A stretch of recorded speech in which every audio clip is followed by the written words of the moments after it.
आज रमज़ान का 5वां दिन है। रोज़ा रखा, नमाज पढ़ी, तरावी भी अदा की, मगर एक बोझ अभी भी दिल पर है। किसी से बात बंद है, किसी ने दुख दिया था, या शायद हमने किसी का दिल तोड़ा था।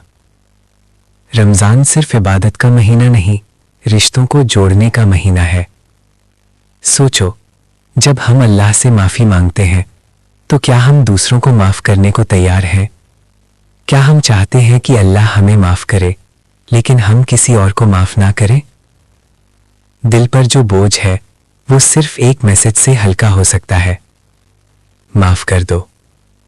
हो सकता है आपका एक कदम अल्लाह के नज़दीक आपका दर्जा बुलंद कर दे। आज 5वां दिन है, अभी भी वक्त है। इस रमज़ान सिर्फ सजदों की तादाद ना बढ़ाओ, दिल की सफाई भी करो, क्योंकि अल्लाह उस दिल को पसंद करता है जो नफरत से खाली हो। अगर आप किसी को माफ़ करने का इरादा कर चुके हैं तो कमेंट में लिखें, माफ़ किया। और वीडियोस के लिए चैनल विजिट करें।